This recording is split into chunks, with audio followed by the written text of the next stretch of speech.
Et Sophia, votre premier court-métrage est une déclaration d'amour à Paris où vous avez vécu. Et on regarde tout de suite un petit extrait de votre film Ne te retourne pas. Parfait. C'est beau ces lumières. Ça me fait penser à un film. Lequel? Les Amants du Pont-Neuf. Ça parle de quoi? C'est un homme, il vit sur le Pont-Neuf, et une femme, son amant.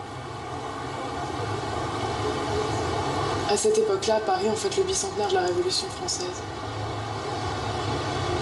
Et un soir, ils volent un bateau.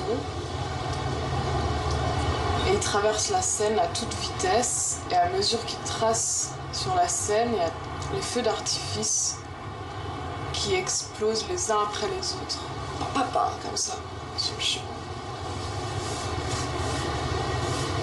Ils ont aussi un flingue.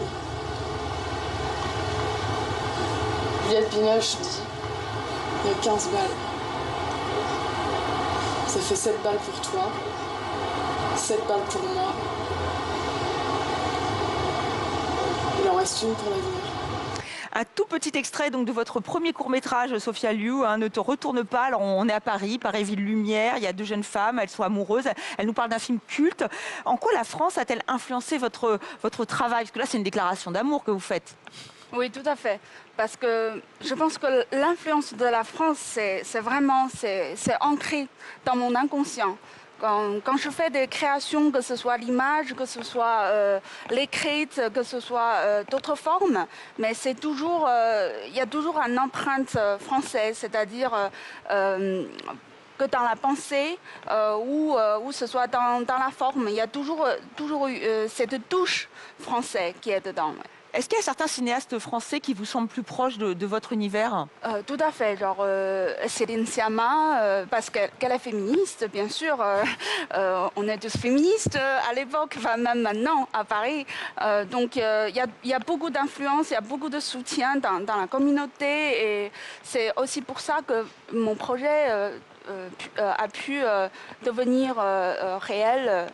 De réaliser à la fin. Vous me disiez que la langue française est très importante. Alors, c'est étonnant parce que c'est de l'image, finalement, le cinéma, d'abord. Mais vous, c'est d'abord la langue? Pourquoi? Parce que je pense que j'ai un lien très près avec la langue depuis le début. C'était la littérature. Et quand je faisais mes études à Paris 3, c'était en théâtre. Il y a des options de cours, des options en cinéma, mais vraiment, quand je fais quelque chose, c'est toujours la langue en premier. C'est les mots, c'est la langue, c'est tout ce qui est véhiculé, la culture, par cette langue. Donc, par cette langue française. Oui, tout à fait. Oui. Et vous aussi, dans votre, elle joue un rôle très important dans votre seule en scène. Ben bien sûr, moi je pense que la langue française occupe une partie très importante dans ma vie. Même tout en vivant en Chine, je pense que tous les jours je parle français, j'utilise cette langue dans mon travail. Après, je peux rejoindre également en disant, en fait, le cinéma c'est un langage, le théâtre c'est un langage. Et la langue, c'est aussi un langage.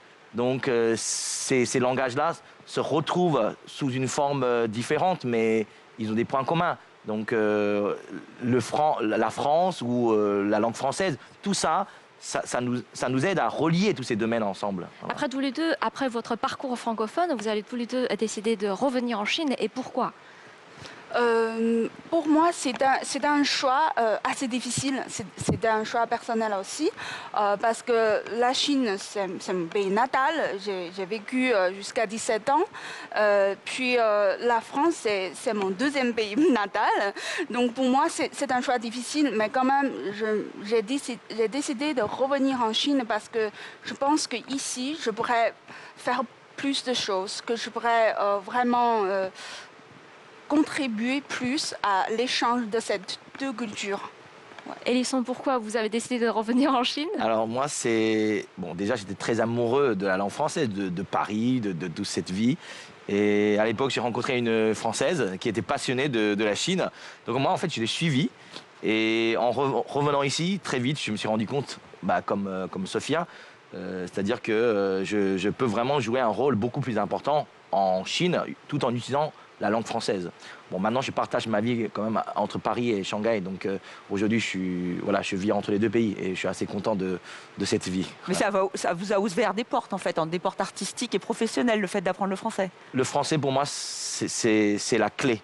Voilà, c'est-à-dire, grâce à cette langue, j'ai ouvert beaucoup de portes et j'aurais jamais pu avoir une vie comme celle que je mène aujourd'hui sans la langue française.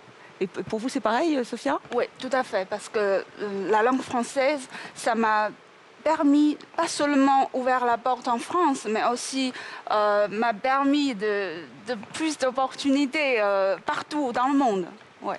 Aujourd'hui, dans vos travaux, vous gardez un ancrage de français toujours. Oui, tout à fait, oui.